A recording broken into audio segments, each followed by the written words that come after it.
السلام علیکم ورحمۃ اللہ۔ قرآن کی ایک ایسی صورت جس کی کوئی نظیر ہی نہیں ہے، بے نظیر ہے وہ صورت۔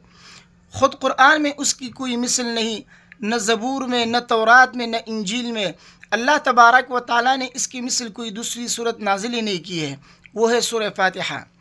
قرآن کریم میں سورہ فاتحہ کی مثل کوئی دوسری صورت موجود نہیں ہے۔ نبی کریم صلی اللہ علیہ وسلم نے قسم کھا کے فرمایا ہے کہ قسم ہے اس ذات کی جس کے قبضے قدرت میں میری جان ہے کہ سورہ فاتحہ کی مثل نہ زبور میں نازل ہے، نہ تورات میں، نہ انجیل میں، اور نہ خود قرآن میں کوئی دوسری صورت اس کی مثل موجود ہے۔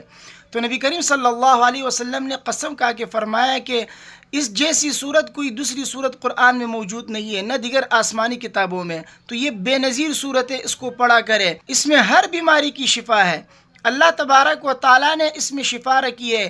جو بھی خدا نخواستہ کوئی گھر میں بیمار ہو یا خود انسان کبھی کوئی بیماری اس پہ آ جائے تو سورہ شفا پڑھ کے جو اپنے اوپر دم کیا کرے، 7 مرتبہ پڑھ کے اپنے اوپر دم کریں گے، اللہ تبارک و تعالیٰ ہر بیماری سے آپ کو شفا عطا فرمائیں گے۔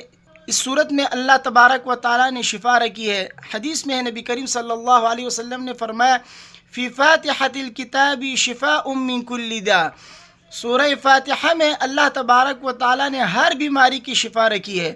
تو ہر بیماری کا مطلب یہ ہے کہ چھوٹی بیماری ہو، بڑی بیماری ہو، خدا نخواستہ کوئی بھی بڑی بیماری ہو، آپ سورہ فاتحہ اخلاص کے ساتھ پڑھیں۔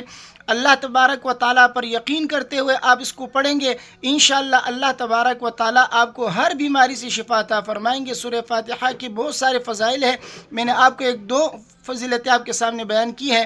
تو اللہ تبارک و تعالیٰ ہم سب کو عمل کرنے کی توفیق عطا فرمائے، بیماریوں سے اللہ تبارک و تعالیٰ ہم سب کی حفاظت فرمائے۔ ویڈیو کو اپنے دوستوں کے ساتھ لازمی شیئر کیجیے گا، مجھے اپنے دعاؤں میں یاد رکھیے۔ السلام علیکم ورحمۃ اللہ۔